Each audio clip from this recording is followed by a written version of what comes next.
Well, I'd love to say happy Monday, but we can't for obvious reasons. So we're going to settle a day early, recording Monday, midday, for an early happy new year to, as always, people's favorite guest, my coworker at the Herald, Doug Kyed, talk a little Pats. And I don't know, as always, the last few weeks, not the football itself, because I wrote about that 40-7 game, rewatched every single snap. You watched it again. It's a miserable experience, but we'll just chalk it up to one day out of 366 this year that the job kind of sucks. Because there's also one game left out of the 17 the Patriots have played, and no one knows what the hell is going to happen after that. Are you ready to dive into pretty much everything but the football? Yeah, I think so. We also don't know what's going to happen in this final game, which we'll get into in a little bit. There's a lot of, as I think Jerod Mayo said about 15 times this morning, everything's on the table. So who knows? We might see, I don't even know. We might see Ben Brown at quarterback. But yeah, I'm ready to get into the non-football stuff, I guess. We'll see how much of it there is. There's a lot of unknowns, and I guess what happens in week 18 is going to answer those, but I don't know. Number one overall pick, if anything, I feel like the spirits are higher after Sunday's results now. Even after this week than they've been in past weeks. Yeah. I say this because, folks who listen on Mondays expect full film review. It's me hanging out with myself. I just couldn't do it. We're going to do a version of Andrew drinks alone and talks to himself probably next week at some point. It's the end of the season. Everyone deserves a beer, especially after the holidays. But today we are going to go backwards in a way, just to hit quickly on what did happen Saturday in the fallout, because my column after that was just to say, look, if Mike Vrabel wants to come to New England, and that's a guy who will have interest from a lot of different franchises with head coaching vacancies coming up, the Krafts should give him the job. And you and I, even in the 48 hours since that game started, that prompted that column, we'll talk about it because we haven't actually talked about it since. We have Jerod Mayo's comments this morning, which, shocker, there are some more question marks after he gave some answers that didn't make a whole lot of sense. And it feels like we're picking on Jerod. But for the most part, he was short, to the point, deflected, and then just kept going with the eye, and as I said, put his foot in his mouth. Then we're going to talk about what do you want to do Sunday, because as you said, Patriots right now, the number one overall pick. Joe Milton, come on down. And then Monday, Black Monday and beyond, what is ownership going to do this, plus anything else? And a lot of mailbag questions because you guys are great. And if you do not hear your question answered, blame Doug, because these mailbags always get a lot bigger when I rope him in with that initial tweet of what do you want to hear? So not my fault. So let's start with the Vrabel stuff, because here's why I landed. I would not fire Jerod Mayo just to fire. I still think that's scratching an itch versus enacting a solution at the end of the season. This has been an underwhelming, disappointing, terrible season for the Patriots. Okay. Mike Vrabel is an outlier in two really important senses. Number one, he's a head coaching candidate with a career winning record available on the market. That's a rare commodity at this point. Number two, he's someone that wants to be here. And I think the notion that why would the Krafts go shopping down the aisle where it's all of their past trophies and goodies and players and coaches and just stick with the system? Mike Vrabel has not been employed in New England in 15 years. Those 15 years, more than the 8 that he played here, are the reason he's attractive. Different coaching philosophies, techniques, styles. He's done this before and beaten the Patriots twice, including knocking them out at the end of the dynasty era. And number three is just a simple fact. If anyone who runs a business, obviously not speaking from experience, if you can get an upgrade in a certain area with a certain person or position, you go and do it because it's business and this isn't personal.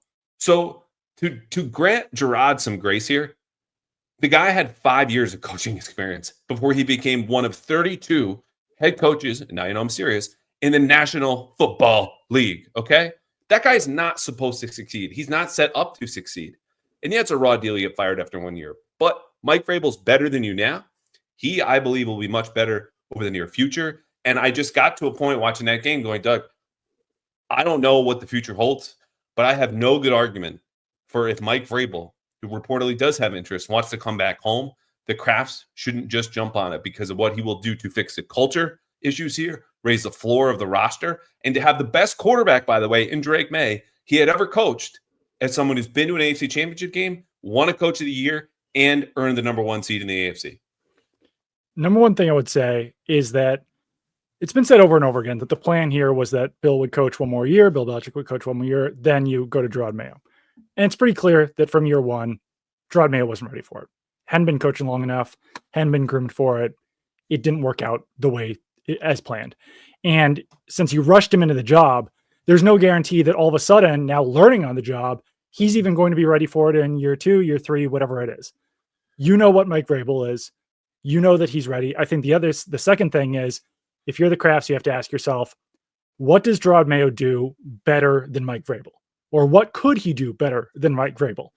And if you're struggling to come up with answers, then I think this becomes a little bit more clear. And the third thing, and probably the most important thing, is that the staff that Mike Vrabel could assemble is much better than the staff that Jerod Mayo assembled back when he became head coach in January, because he had so few contacts around the NFL.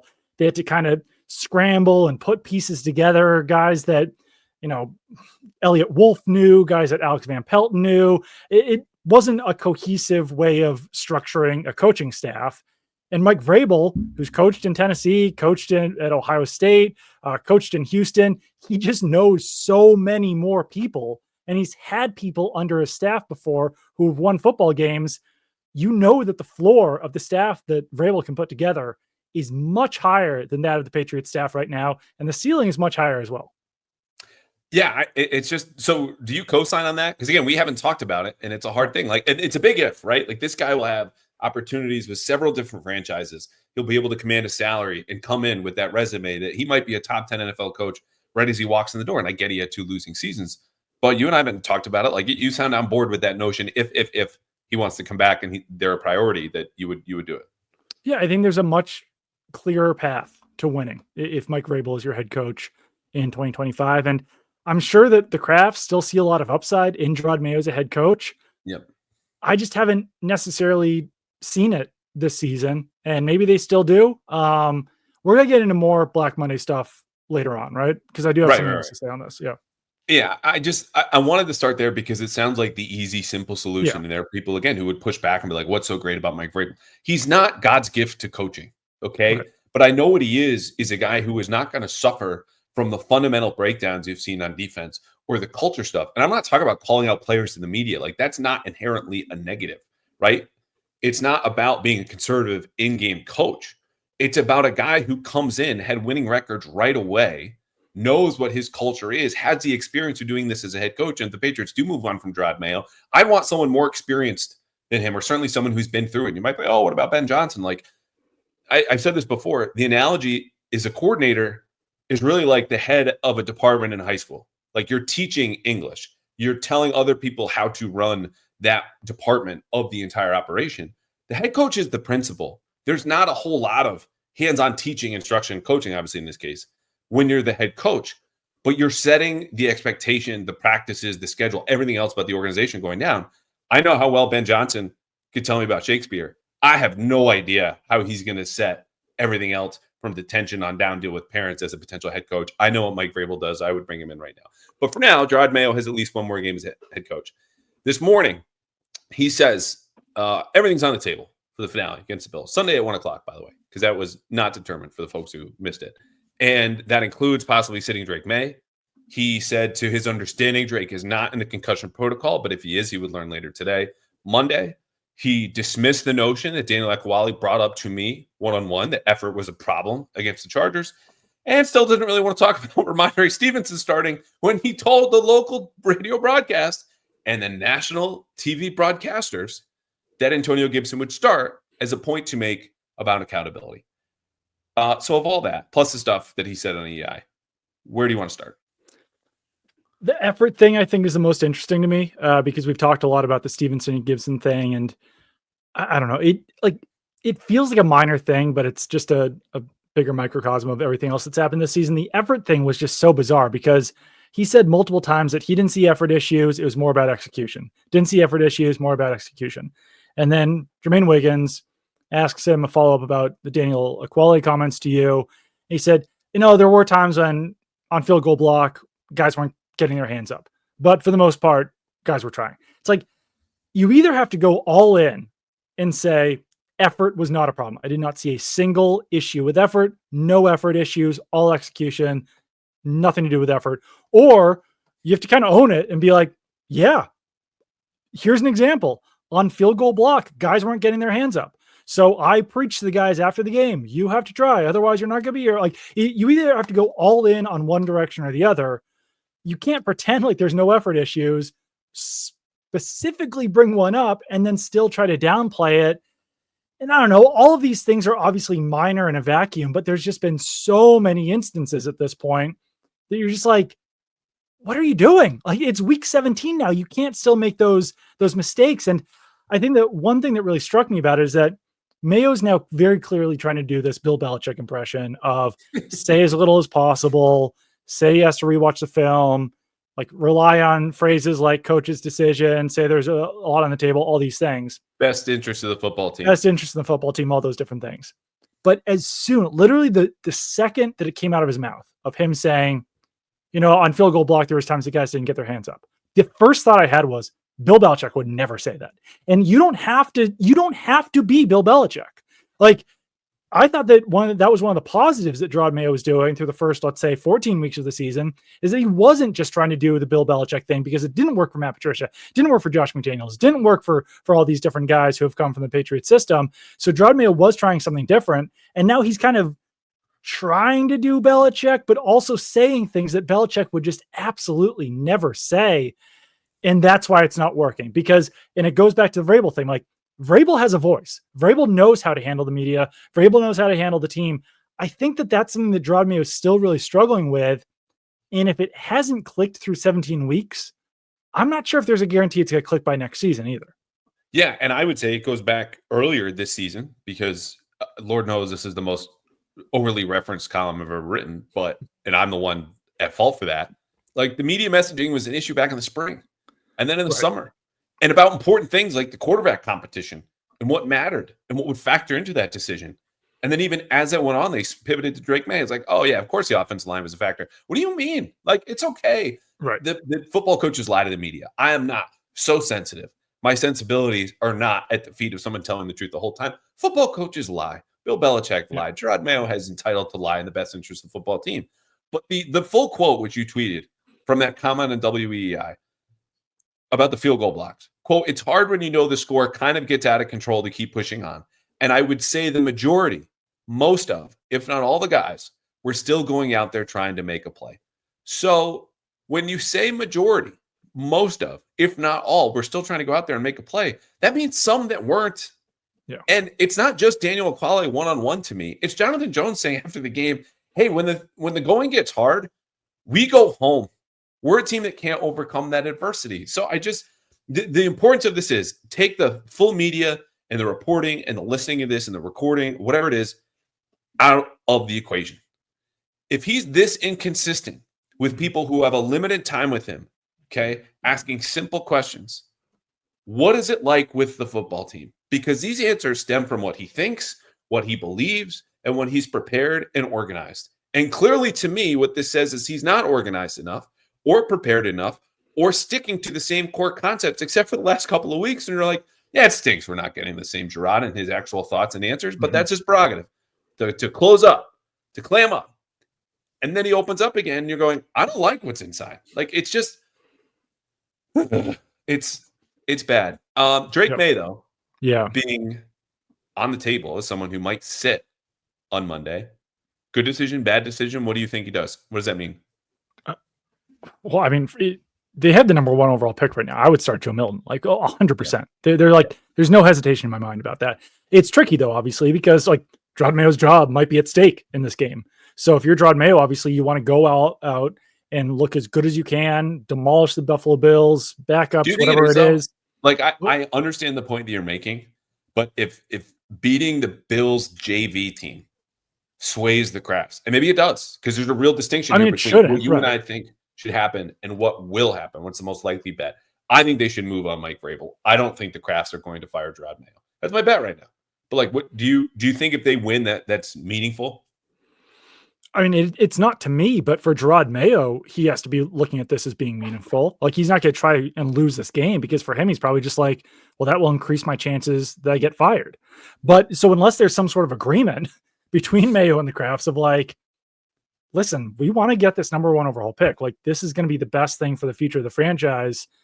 We got to put out Joe Milton. We got to start, Tyrese Robinson at guard. Like, we gotta just play our backups and try to get that number 1 overall pick. Unless there's some sort of agreement, then there are these factors are at odds where like Jerod Mayo wants to keep his job. Jerod Mayo wants to win, and everyone else should be trying to vie for that number 1 overall pick. Obviously the players want to play well in this game, but no, I mean, I think that there's enough of an excuse to start Joe Milton just to say like, we've seen enough of Drake Maye. We know that what we have in Drake Maye, he just either got concussed or almost got concussed against the Chargers.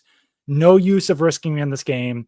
We want to know if Joe Milton can be our backup quarterback in the future. We want to know what we have in him. We want to know if he's a potential trade piece in the future.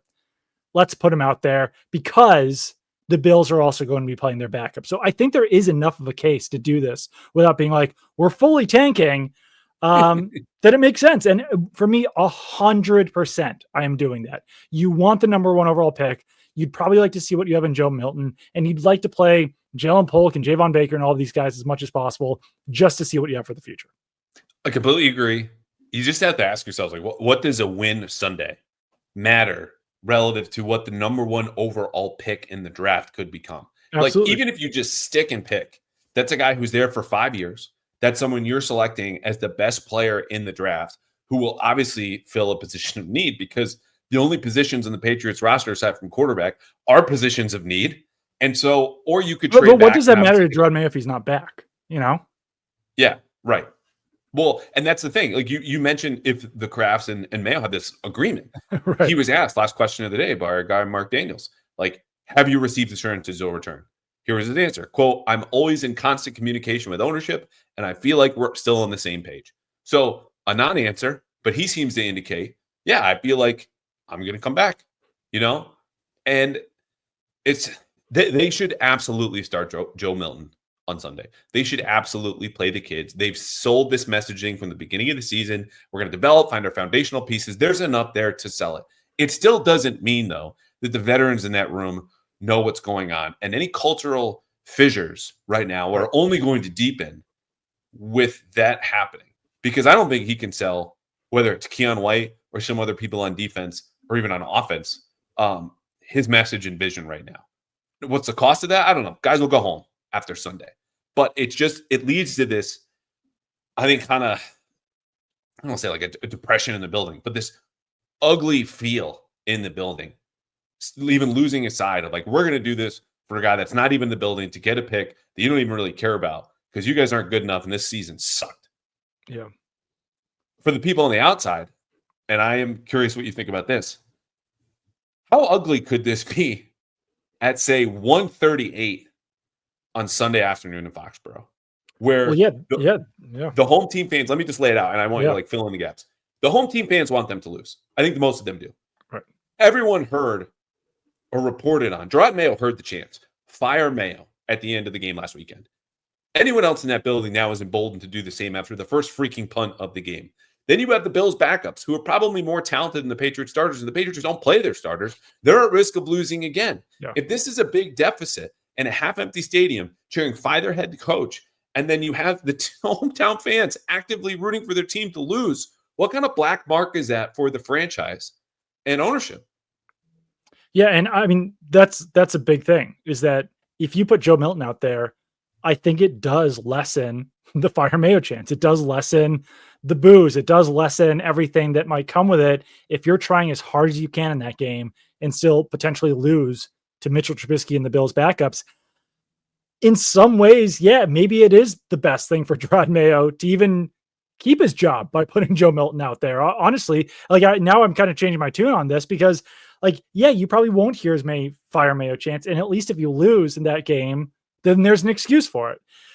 So I don't know. It's something that Jerod Mayo and Alex Van Pelt and all these guys have to make a tough decision on. I will say that Alex Van Pelt throughout the season has been pretty selfless and has really put the team above himself as far as not putting Drake Maye at risk, waiting to start Drake Maye over Jacoby Brissett.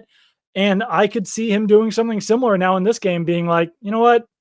Let's put Joe Milton out there. Like, if I lose my job, I'll lose my job, but this is what's best for the future.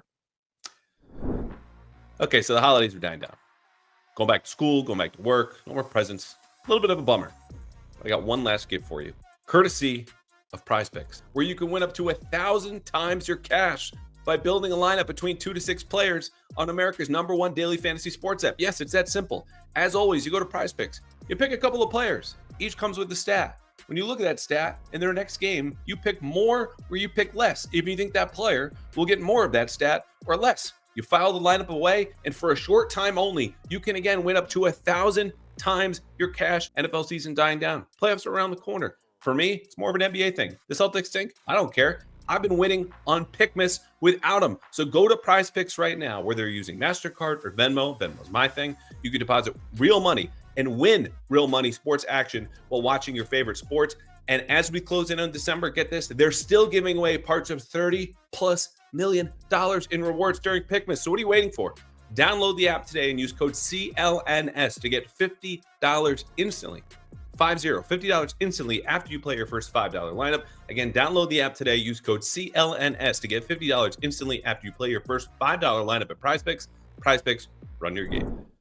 It's a great point about Alex Van Pelt because he was asked right before the Bills game. They run him 4 times, 2 sneaks, 2 zone reads. Like, why don't you just want to run the quarterback who can clearly run? You ran in the preseason and could help an offense that right now needs all the help it can get. And he was like, it's to protect the kid. Yeah. And we know Mayo, either through the veiled, you said it, not me, or comments before being like, yeah, I'm on board. Yeah, we should do that. He's a really talented kid. He's got good legs. I love that about him. Wanted that to happen. I would not be surprised if that was directed from the top down, but it's a credit to Alex Van Pelt. It's not because he was nice to the media or he's better speaking to us and more direct. The guy's an adult in a room that is lacking some adults, and that's behind a podium. I think it's in meeting rooms, and he might be the fall guy. I think he will be the fall guy, which brings us to Black Monday. Like, there's going to be change on this staff, and I think we'll find out pretty quickly. If they're consulting with you, though, where do you start and where do you hope to end up? Understanding that if you fire a coordinator, there's a process in hiring, you need some targets.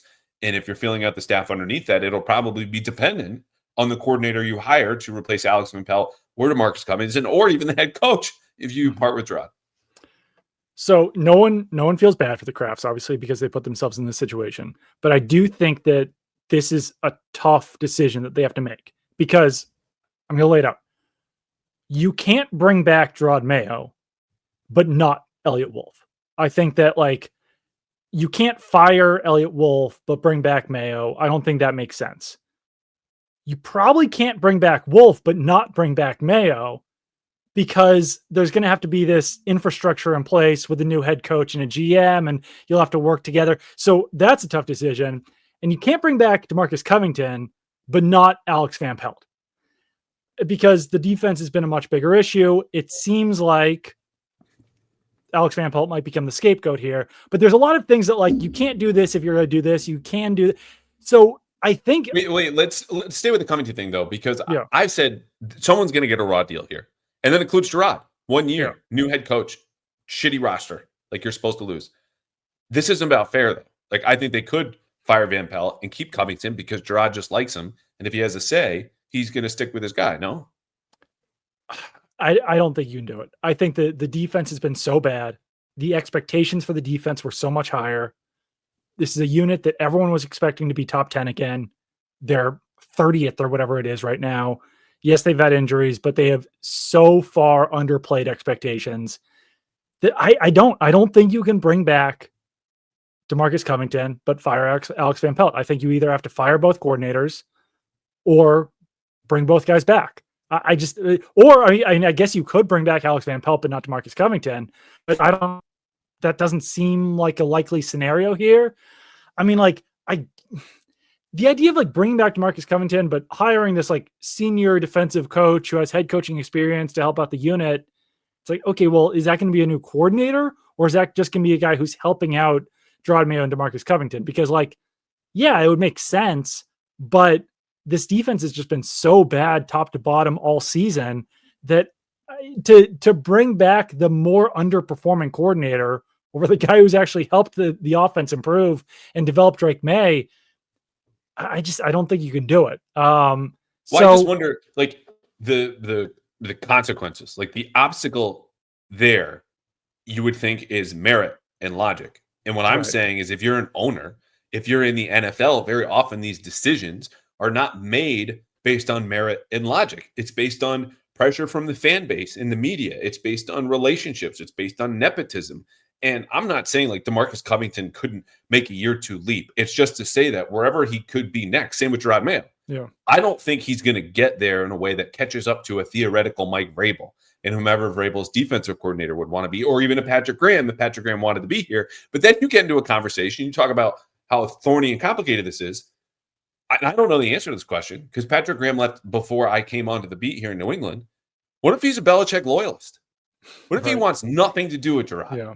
And then you're dealing with not only just a tiny pool of people that know the Patriots defense in the system and want to come back here when Jerod's on the hot seat, but also don't have something personal against Jerod because they're close with Bill, who obviously was furious and hasn't spoken to Jerod since.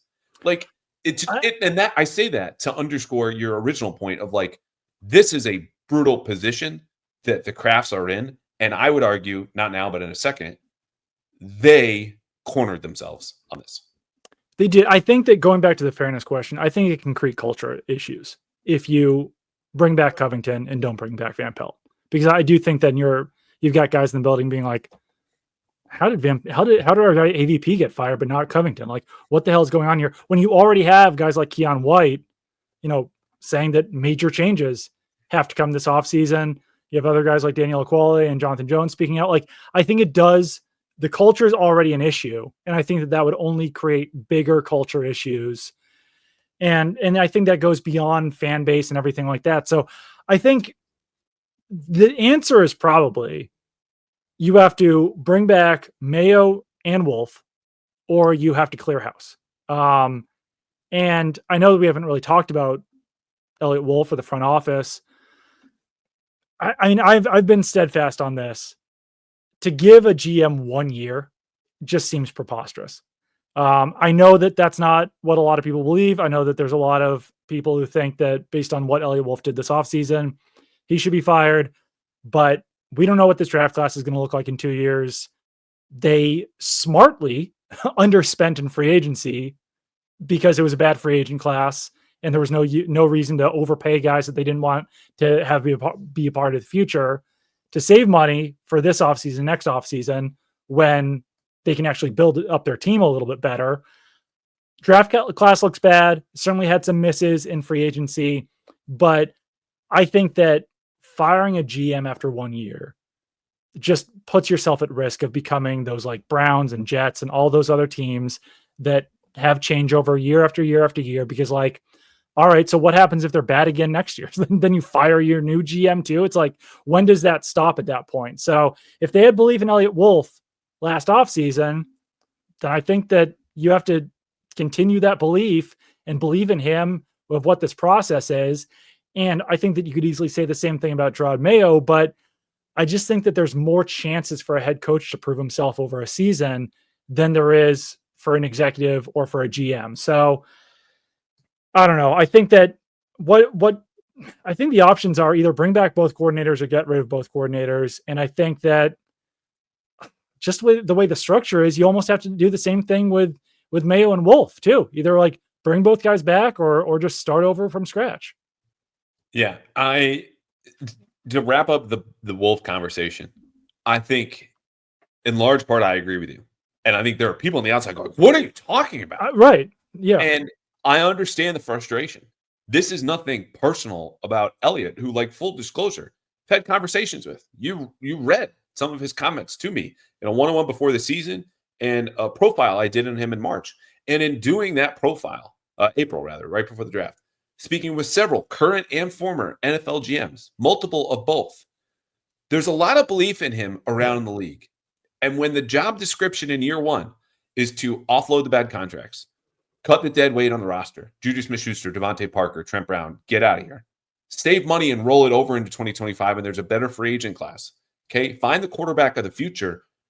Yeah, he's had misses in free agency. Yeah, KJ Osborne was brutal. Jalen Polk has been historically bad, as you've documented very well. Javon Baker's been a joke, a guy that was off of some team's draft boards, and you took him in the 4th round. Okay, and Lamakonke was right there, someone I argued for.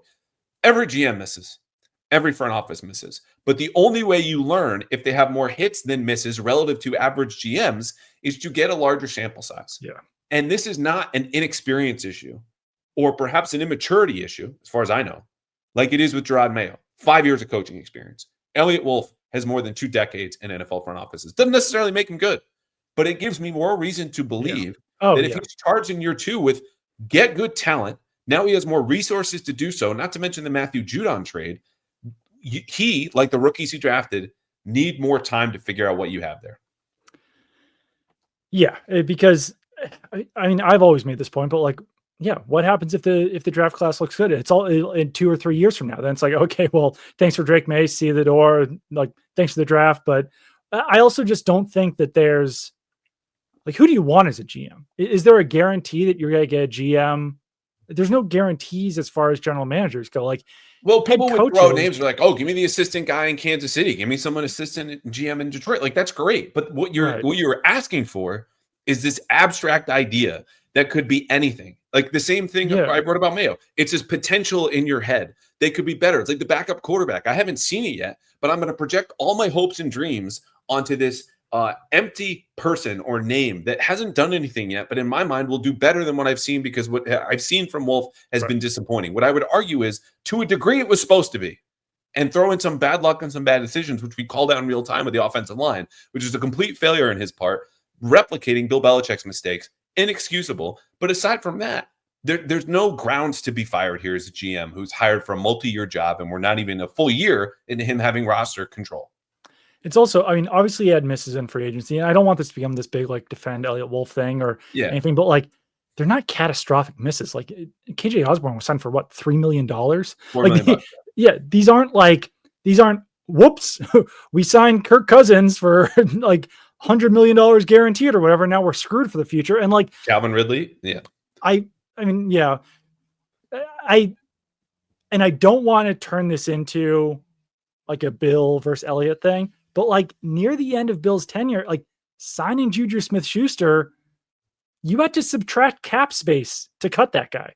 Devontae Parker, like you had to subtract cap space to cut that guy. Like those aren't necessarily catastrophic misses, but they are worse misses than what we've seen so far in free agency from Elliott Wolf.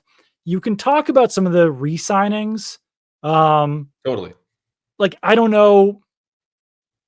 The hope is that Kyle Duggar looks better next season. He's not dealing with like ankle injuries or whatever's going on this year. But like that right now looks like you could potentially have to cut bait and eat some space in the future. We'll see what it looks like next year. No one possibly could have predicted what's going on with Christian Barmore, so I don't really want to touch that one. But like Jabril Peppers, you sign him to a contract extension. Devon Godchaux, you sign him to a contract extension. Those aren't necessarily looking as good as, say, like signing Hunter Henry to his extension or anything like that. But still, you thought you knew what you had in those guys. So it's easier to I don't know. Yeah.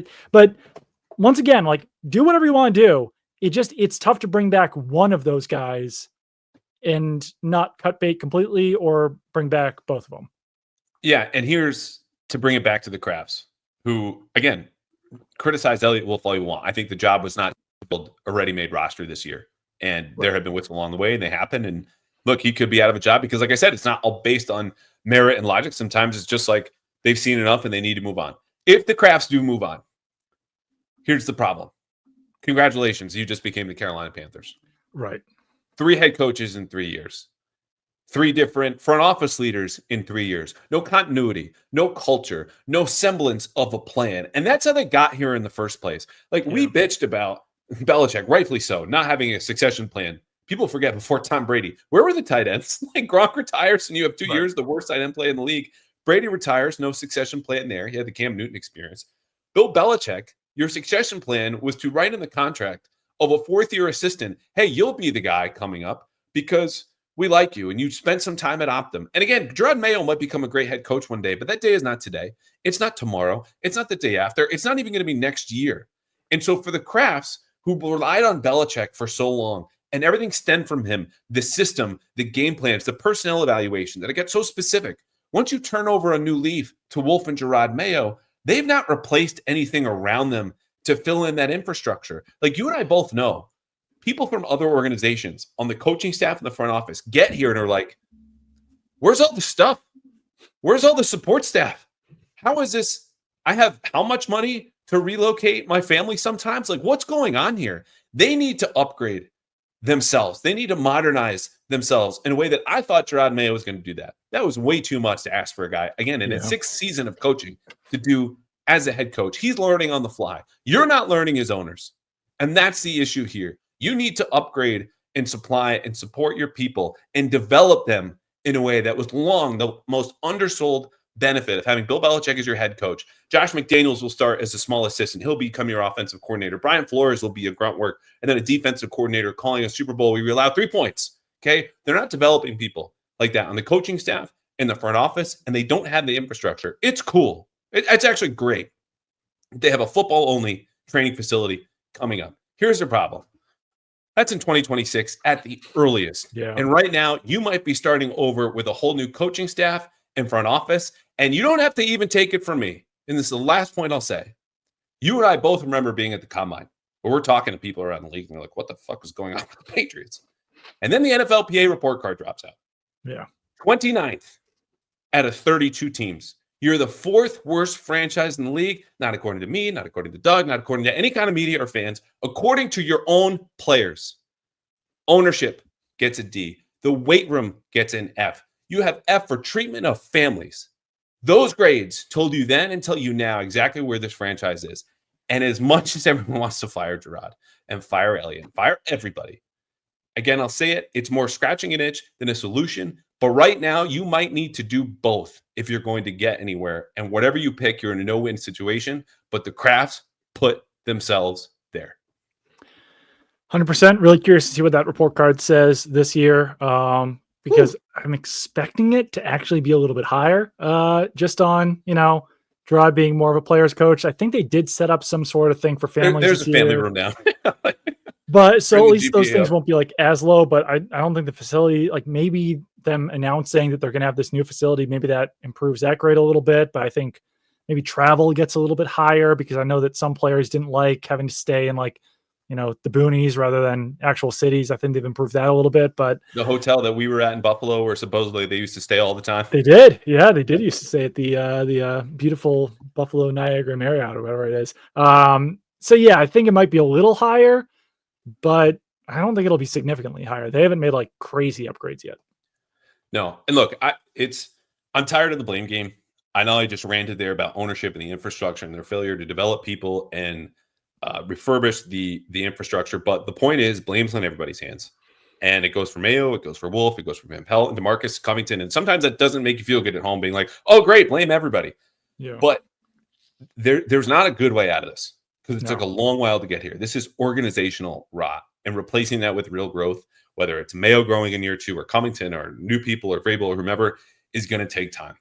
And it's unfortunate, but that's where they are. And I don't think we missed anything in the process of covering all that. Anything from the last 48 hours that you want to hit on? I don't think so. Nothing major. Nothing else major, I don't think. It was pretty quiet Sunday. So yeah.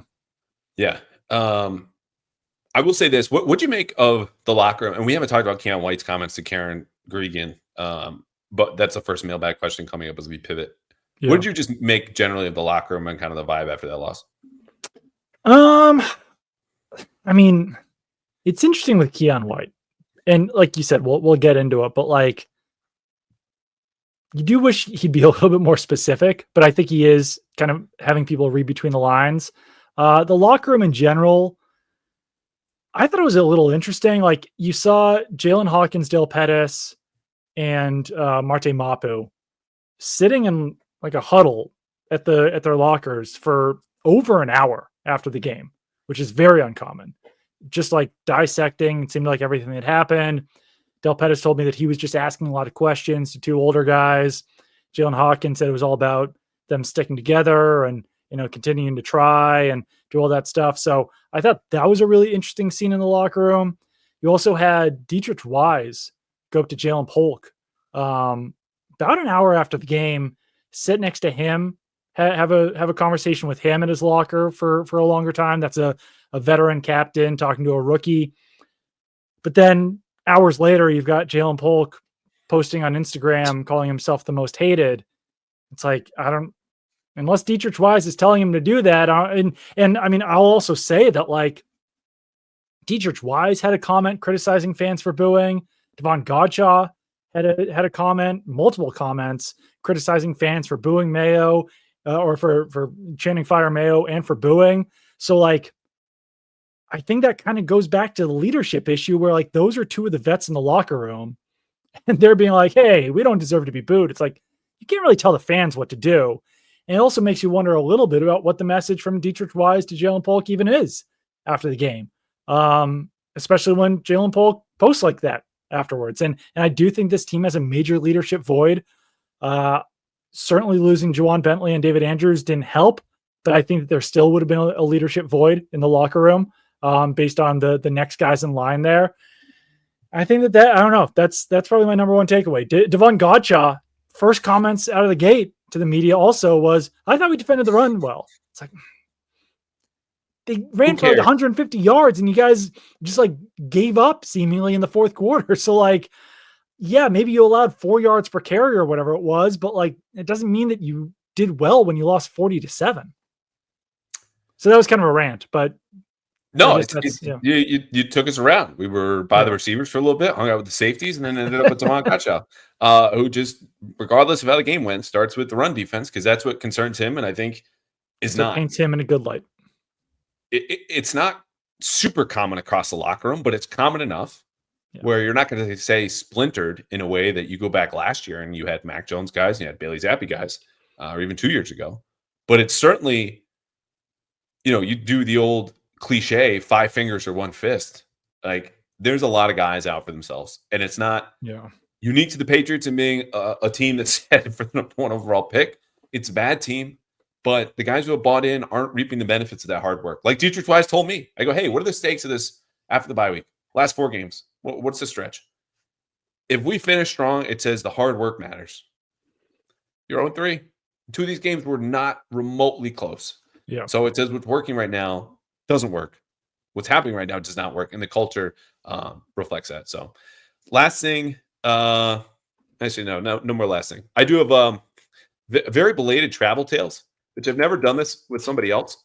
But the Buffalo trip, because I promised to deliver what happened in Buffalo, a little behind the scenes from when we landed and everything going around the game, and I think you're gonna have good insights into there, starting with a 100-ounce beer tower. But before we get to beer towers in Buffalo, mailbag. Here's a Keon White question. Carlos.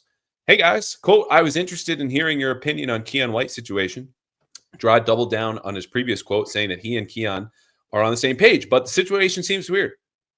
Narrator, yes. Quote, do you guys view him as a foundational player in the rebuild? What message will it send out if Jerod comes back and Keon subsequently requests a trade? I think it's really interesting that now twice, as Carlos mentioned, Jerod Mayo said, I had a conversation with Jerod Mayo, with Keon White. He didn't mean that.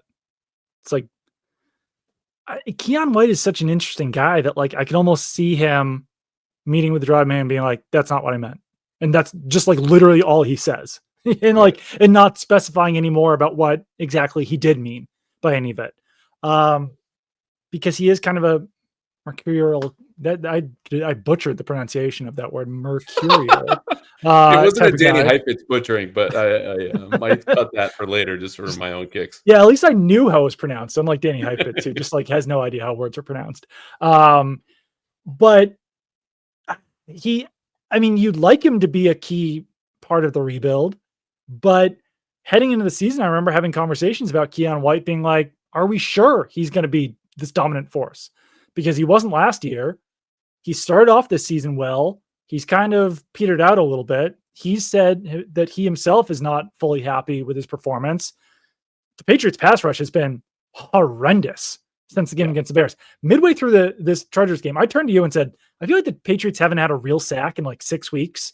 And I was like, I must be forgetting something. I wasn't. Their fastest sack since their 9-sack performance against the Bears came in 4.4 seconds. That was Christian Barmore sacking Tua Tagovailoa. They've had 3 sacks since that 9-sack performance against the Bears.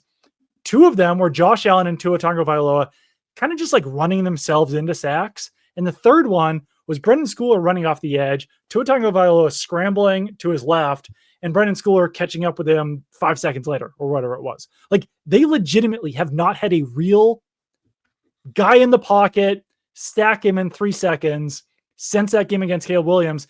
And Caleb Williams is like the worst quarterback in the league in pressure to sack rate. So, of course, that's going to be the game that they actually get after the passer. But Keion White should be the key there. He should be someone who can get after a quarterback in 3 seconds, 3.5 seconds, whatever it is, stack him in the pocket. He's not doing it. No one else is doing it. And I think that it does raise questions about, is Keion White just a rotational player in the future? Is he a strong side end? Like, pass rusher is probably their second or third biggest need right now. Like, you're actually probably getting by better with Mario Douglas, Kayshon Boutte, and Kendrick Bourne than you are with the Patriots' current pass rushers. The Patriots' pass rush is actually worse than their receiving core right now. I don't think there's enough evidence to claim definitively that Keion White is a foundational player. Like, you would hope that for a second round pick who flashed at times as a rookie and not in a statistical way, and then started this season with 4 sacks in 2 games. And Kyle Shanahan 2 weeks later is like, oh, that 99, we got to look out for him. And yeah, the 49ers blew them out. But Keion says to me, I know I can play good football. It's not happening right now. That has him unhappy. And even some of his comments, again, to me, and he said other things to other people, the major changes one being the one that got the most airtime and attention. But he says to me, like, I've never felt more disconnected.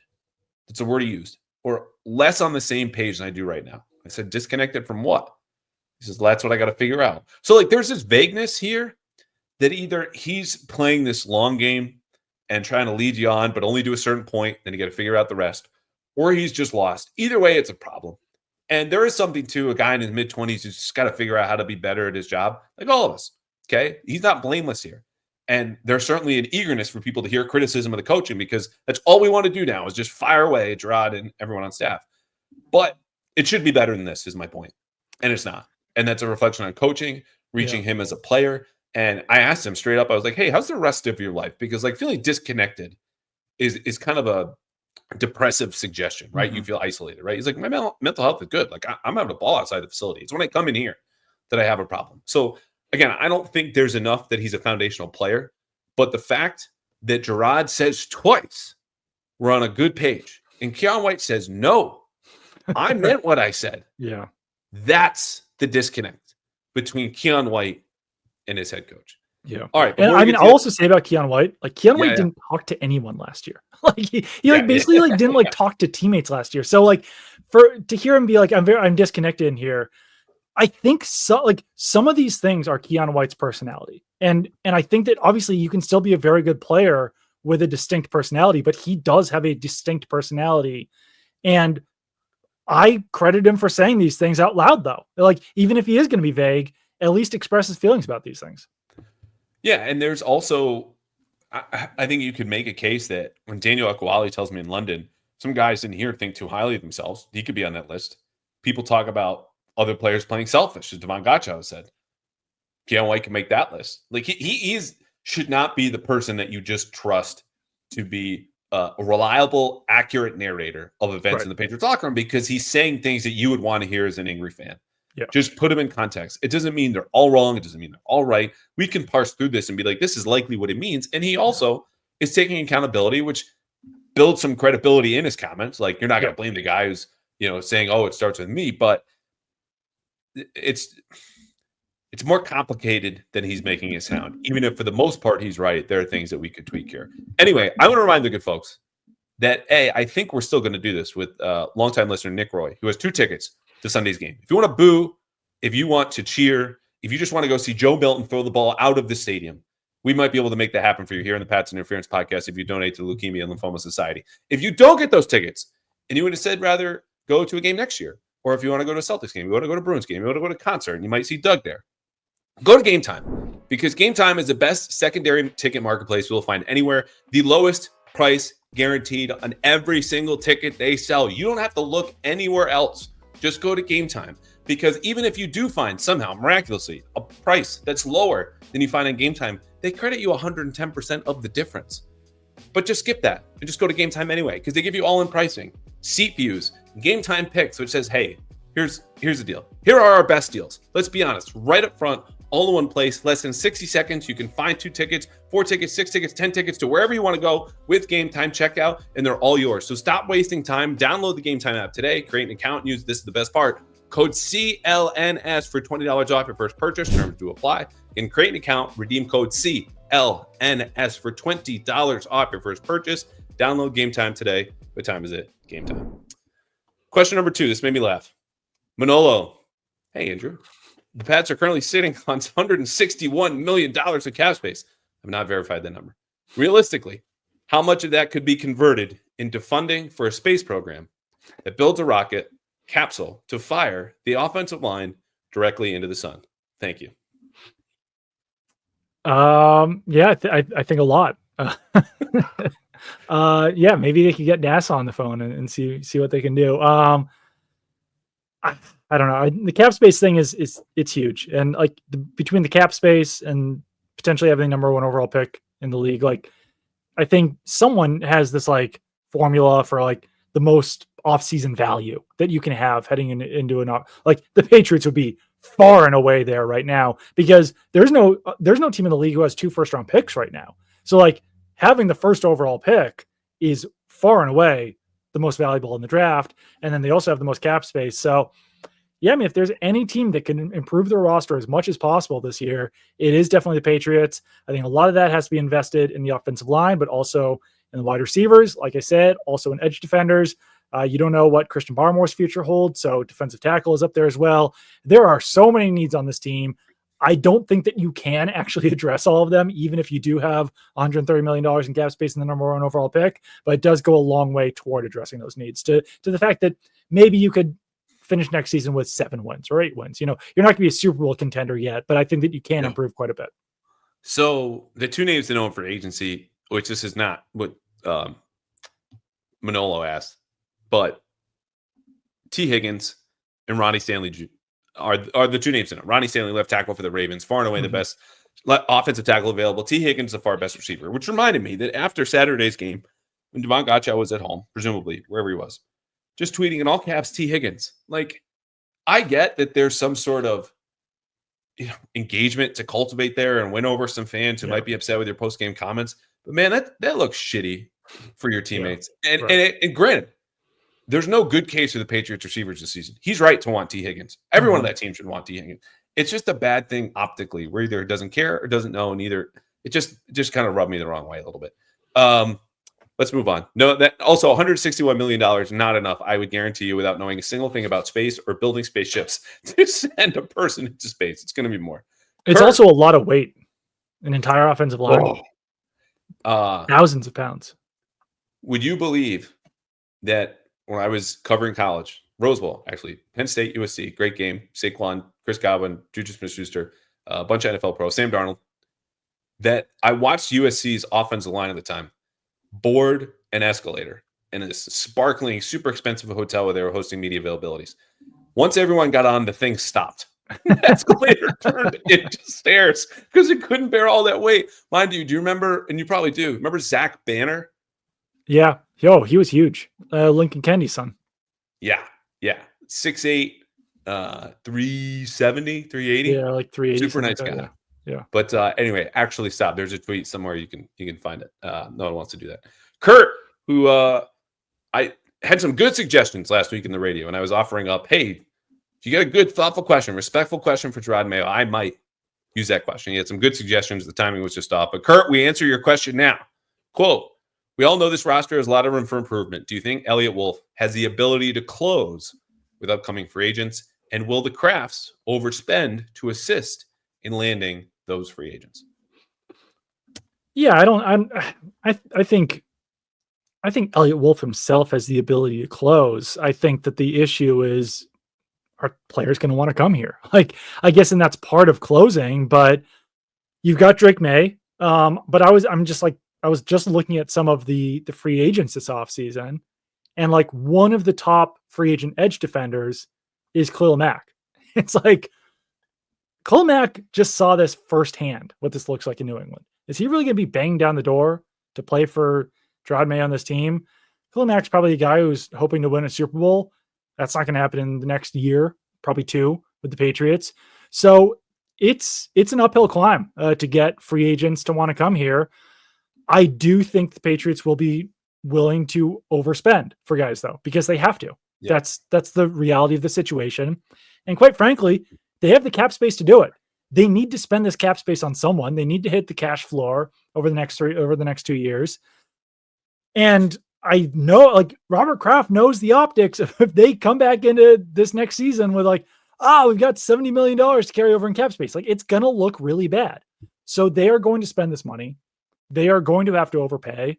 And I think they're going to be willing to overpay to get these guys. And they were willing to pay a lot of money for guys like Brandon Ayuk and Calvin Ridley. Like, didn't work out last offseason. This offseason, it has to work out. And yeah, I mean, I think Elliott Wolf has the ability to close, but you really do need someone out there pitching guys as well as possible and recruiting and doing it as best as you can to get these guys to come at top dollar and to not want to go to a better team with a better foundation and a better infrastructure. And that was the biggest issue with Ridley and Ayuk, right? Everyone's like, oh, you can't close, you can't get the big name receivers. Well, Ayuk didn't want to come here. Also didn't end up getting traded. Okay. So that's not an entire sure thing that was going to happen. And Ridley wanted to go to Nashville and play for a team that had been better, was more talented, paid him more money, and certainly had a better tax situation. So forget the whole Krafts snafu of girlfriend versus wife didn't want to come here, yada, yada. Like, I get that you could paint that as Elliott Wolf not closing, but if he does, you're paying Calvin Ridley like $27 million instead of the 22, 23 that he got. Right. I'm with you. I do think they will overspend because you have to. They did it also, people forget, less than 4 years ago, set the freaking record for spending in free agency in a big way. And their argument that this was like somehow taking advantage of a market inefficiency because the cap had come down and we had more space was bogus. It was a bad PR pitch. But the bottom line is they spent real cash in a real way. And when we say the word overpay, as Kurt did, that's not a good thing though. You know what I mean? Right. Like, you're not extracting value from that. And at this point, as I said before, the Patriots can't be picky. But anyway, I'm with you. I think they will spend. Obviously, you have to spend money on the right people, and that's what the Patriots have tried to do. That's what they tried to do last offseason. But like, the cap is going to keep going up. Like, if you give a ton of money to T. Higgins, it's not going to look that bad 2-3 years down the line when wide receivers are making even more than that. So I actually don't hate the idea of overpaying because at some point the value is going to go up anyway on these guys. Yeah. All right. Let's breeze through these last couple and then do Buffalo really quickly. Evan, quote, why do you think we aren't seeing Javon Baker and Jalen Polk getting in as many snaps and reps in the last couple of games? So much negativity surrounding Polk, most hated, but I feel like the lack of reps isn't helping his development. Because they're not as good as the other wide receivers. And like, they each got targeted in this game against the Chargers. Neither guy caught a pass.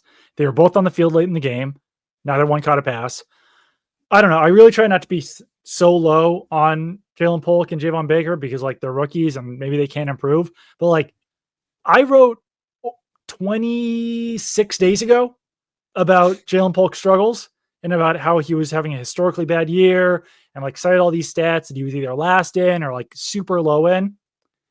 Since December 4th, when I wrote that story, Jalen Polk has not caught a pass. So all of those things are now worse than they were when I wrote that story because he's been targeted twice since I wrote that. Still hasn't caught a pass. So his catch rate's down. His yards per route run is down. All of these things are even lower than they were almost a month ago. And I mean, Javon Baker hasn't caught a pass yet. The expectations were lower for him as a 4th round pick, but he's also the same guy who said that he get your popcorn ready. I make people in wheelchairs stand up, and he hasn't caught a pass yet. So they stink. They stink, I think is the answer, right? Javon Baker's target was on a slant, backside slant, one-on-one. We're going to clear space, put everyone on the opposite side of the formation, just win on the slant. Couldn't do it.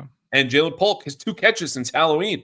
To your point about not since December 4th, which I'm glad you clarified. I was like, how do you know that was 26 days ago that you wrote that story? But they stink right now. So they can't rely on Drake looking at them and knowing they'll be in the right place and do the right thing. I'll also note, this has happened 2 weeks in a row now. Jalen Polk goes out there for some random 3rd down snap, and they run a simple all curls play. Like the stuff they're being handed still this late in the season has to be so simple. Go downfield, stop right after you cross the 3rd down marker, turn around. That's the stuff that they're doing, and it's still not working. Jay Tuck. Oh, This question I one more didn't know if thing it on was Polk. totally. One more thing on Yeah, Polk. I know, like, this is all retrospect. I probably should have said this better. Like, this is all in hindsight. But like, I was a big University of Washington fan last year. Overall, I like the Jalen Polk pick in the second round. He was a second round, like he was a projected second rounder. Yada yada yada. Like Jalen McMillan's having a lot of success with the Buccaneers right now. I think he just caught 2 more touchdowns. Like when all 3 of those guys were healthy last year, Rome Odunze and Jalen McMillan were better than Jalen Polk.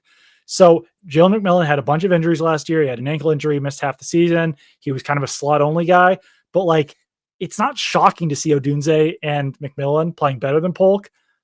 There's no part of me that thought the Polk would have 87 yards at this point with the amount of playing time that he's had.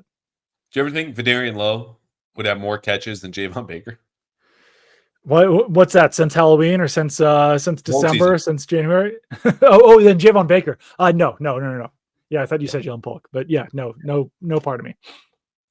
All right, like I said, this next one, not sure if it was totally in good faith, but I think it's a quickly good to explore. Quote, this is dramatic. As the ashes continue to smolder in the end of the dynasty, not smoldering, it's dead, it's dark, it's been like peed on by everyone else in the NFL.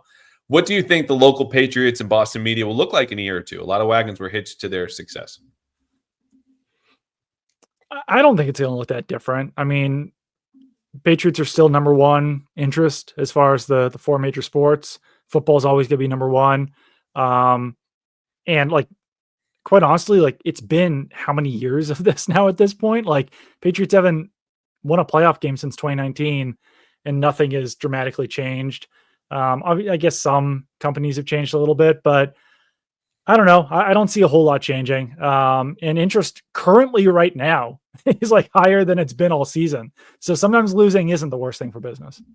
Yeah, and it leads to more interest in the offseason, which you could say this broadly about the whole country. Like the NFL is the biggest show in show business, in entertainment, right? I've called it an American addiction, football. So that's not changing. Locally, that dynasty forever changed this region to being a football, not just town, but as I said, region, like the whole Northeast. So as bad as the Patriots are, the Celtics just won a title. People still find them boring, even though they lose and like kind of play with their food now. People are not going to Red Sox games as often, and the Bruins are stuck in the NHL, kind of like 4 sibling in a family of 4. So yeah. I would also say separate from this, like you said it hitched the wagon to the success. I think Michael Holley, you want to go back early dynasty, Tom Curran, Mike Reese, like those guys are just excellent at what they do, independent of what they cover. And I think there are a lot of really good people on the beat. So this is not like, palling around with the media. But Michael Holley's a New York Times bestseller. Mike Reese is as good as a beat writer there is in the country. And Tom is wildly talented, funny, and good at what he does. So, yeah, they would be anywhere that's independent of Bill and Tom and whomever else. So, 3 more, and then travel tales, and we'll get out of here. Patriots report. What do you make of Caden Wallace at right tackle and Jalen Polk and Javon Baker's reps towards the end of the game? Obviously, limited sample size. But I'm just hoping for any glimmer of development and knowing what you have and don't have going into next season.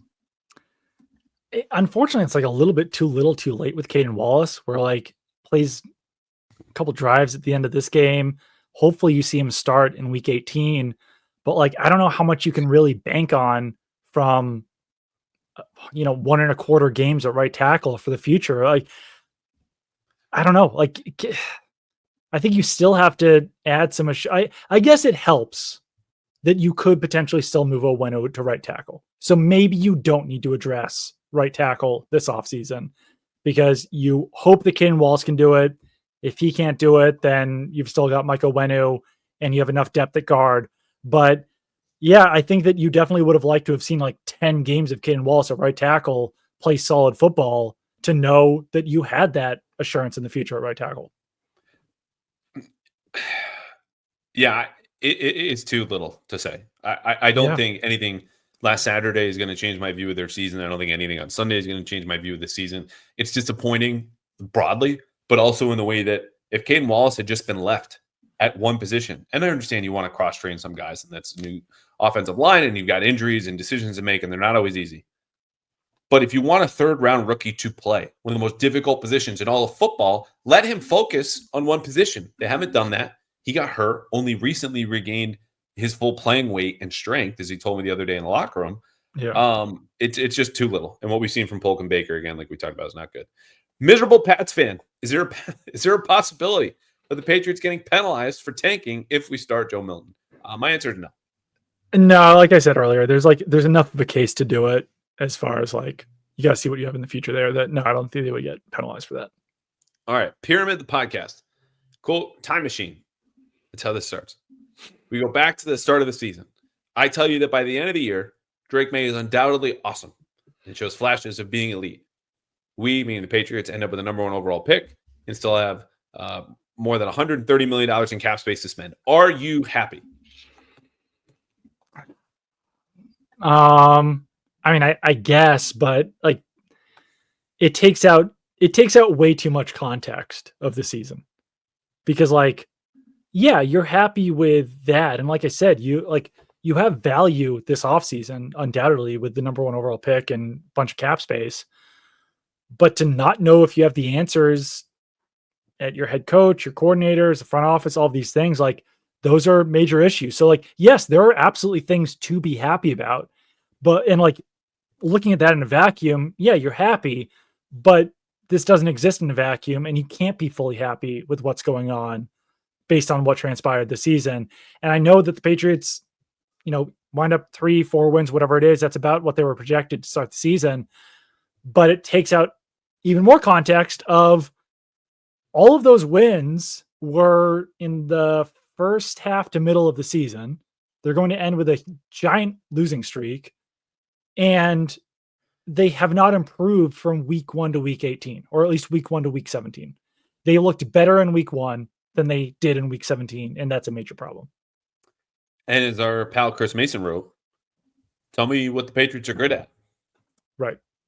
The answer is nothing. That upsets me. And this, like, I think the question comes from a place of perspective. And that's something that, even media, self-included sometimes, can lose. When you get so into the weeds and dive into the details of a season, what's happening week to week, and what does this game mean? What are the trends? What could happen next? Yada, yada. You zoom out. Yeah, Drake Maye being great is a huge, huge development. Pillar of the program, whoever is around to coach it, lead it, mold it, whatever. Cap space is good. I want to know, though, if the Patriots can be good at anything, because everything around Drake Maye has not only just been below average, it's been below expectation. Right. And that's a key part to me. It was not a high bar to start the season. But even with that, it's gone below. And that speaks to coaching, talent, direction, culture, all this stuff we've been talking about for months. So I get it. I do think that's a useful framework, but it leaves out too much context, as you said. Okay, so Buffalo. This is the part where if you want to jump off, this is pretty much the end of the football talk. But I promise to take everyone on the road with us. And this usually starts with you very graciously picking me up. This is 2 weekends ago now. Travel Tale segment before Christmas at my apartment. We go to Logan. We get into the weeds on this, flight's delayed, whatever, we're hanging out. We have like me, you, the 2 camera guys from NBC, Glenn and Moose, Mark Daniels, Chris Mason, just like bullshitting, talking about the team. And some guy was like, "You guys work for a radio station?" We're like, "No, we just can't separate work from life." And here we are boarding an airport, get on the plane, watching the first of the semifinal games. This is when the college football playoff started. And we land, go to a place called Wingnuts, of course, ends with a Z, right next to our hotel. And Great. As I teased, well, tell me what you thought of Wingnuts, because I forget the Z. This was an A+ to me. Yeah, it was really good. And I think I had a realization, not to go too far into this, but like I had a realization of why wings are so much better in Buffalo, because I genuinely think they are. Like, I think Duff's is really great. I think Wingnuts was great. I think every wings place I've had is great. And then like I get home and like either the local place or like I got like wings from like Pizonis or something. It's just like the expectation is so much higher and the competition is so much greater in Buffalo that you have to have good wings. You have to be able to step up against these other places. Otherwise, no one's going to go to you. And that competition, that expectation does not exist in Massachusetts, where like, even I know people love Buffs in Newton. It just, to me, is nowhere near as good as the best places in Buffalo. Yeah. So we go out with the Mass Live guys staying at our hotel. Mind you, that hotel just, I don't know, molded in my image of like hotel heaven, in that you have this giant gym. You've got Diet Mountain Dew in the cooler. There's actual single Uncrustables that are next door. And yes, I might be a 12-year-old and a 33-year-old's body checking in this hotel. We We get in, go to Wingnuts, and we're like, all right, we'll have a little bit here. We're watching the games. I think it was Texans Chiefs, and then there was the Steelers Ravens was on after that, and we're getting ready to check out. We have a little bit of food. We're going to go into town a little bit later, and Mark spots someone walk by with this, I don't know, 2.5 foot cylinder, and it's clear except for the part it's filled with some kind of beer. And the waitress walks behind me. And he's like, what the hell was that? Gets up out of his seat, walks around the corner into the other room. I go, that was a beer tower. So I said, all right, well, here we go. And split that mostly with him. Granted, you're driving. We would never risk anything like that. We got an Uber. We're going to town. But Wingnuts, if you got an afternoon to kill, grab a beer tower. And we threw that down. Probably the best wings of my life, by the way. Nice recommendation really from our guy, Matt Perino at Syracuse.com, upstate New York, in the New York version of Mass Live. You split then to meet with friends. We go to Dinosaur Barbecue. Excellent spot. Enjoyed there. There's an Irish pub called the Banishee next door, which just goes to prove, as I always say, I don't care if you're in Spain, Siberia, South Africa, or Buffalo. There's always an Irish pub, and it always feels like home. And I was so glad to be there. We end up, because I went to bed earlier that night. I don't know if it, what it was. Maybe the wings are just the half of a 100-ounce tower of beer. There was one last spot, though, called Detour. And this was a bar that Chris Mason discovered he had been to last year with our guy, Dakota Randall, who was like just aficionado when it comes to espresso martinis. And that's what this bar was supposed to be, a kind of a martini bar. I just wanted to watch the end of the UConn women's basketball game because we're bouncing around downtown Buffalo. First of all, when he discovers they had been there the year before, he finds that Dakota, big into these espresso martinis, was disgusted with the quality of it. And I'm looking around at the back of the bar, and I'm seeing like the high end of this is the stuff that used to get me excited in college. Like someone walks into the house with a bottle of Grey Goose and it's like, that guy is the man. And then I look around, I'm like, these are mostly kids who are probably just out of college. And then you have like the recent divorcees who are like trying to get back into the swing of things. And I'm like, I don't really want to be here. I do want to see the end of this game, which UConn ended up losing.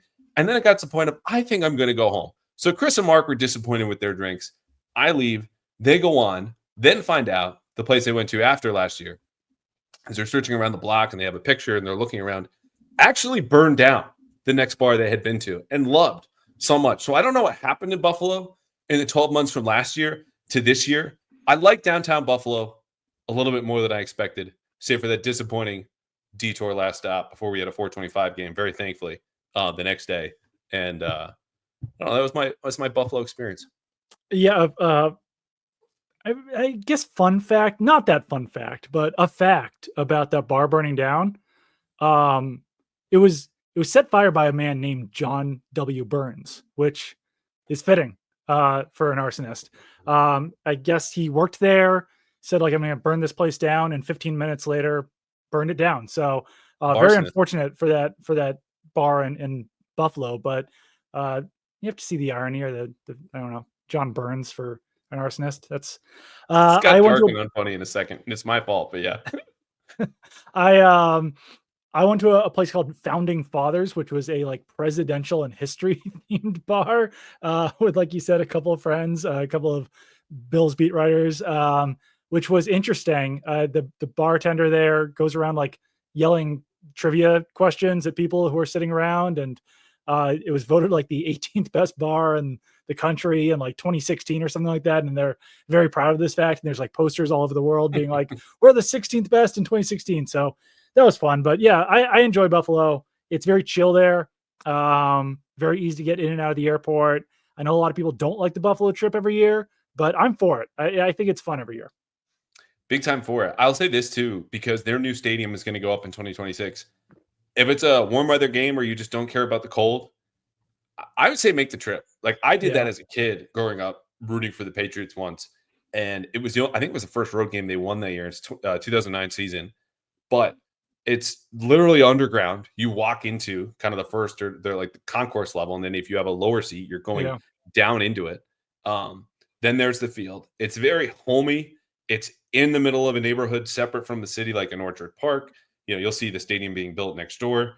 And it's just everything you want in like a very raw football experience. Separate from that, best candy bar in the press box in the entire league. And a little problematic when you're kicking around, wasting time before a 425 kick. But yeah, it's a closer game. We had good things to say about it afterward. Didn't do a full breakdown of that one either. But yeah, recommend the Buffalo trip. They have Swedish Fish, Sour Patch Kids, and peanut M&Ms, which is just a pretty deadly combination. And some popcorn. Reese's Pieces, which I tweeted in honor of our fallen soldier there. Yes. So Mike Reese made it back for the next game. Thank you for spending overtime here. It is going to be a wild week, and hopefully a happy new year to everyone listening and watching. I believe, fingers crossed, we will have a current Patriots player later on next week, not just for a 4-minute drill, which resulted in Mike Giardi naming Tayler Kyles as the person he would most likely hit every day. Not a media feud. We had some good laughs on Saturday rather. Anyway, Patriots player on for the entire episode. Stay tuned for that. And then who the hell knows? Next week, Black Monday. But Andrew sits by himself, drinks alone, talks to himself, is coming back. In the meantime, thank you, Doug. Yep, absolutely.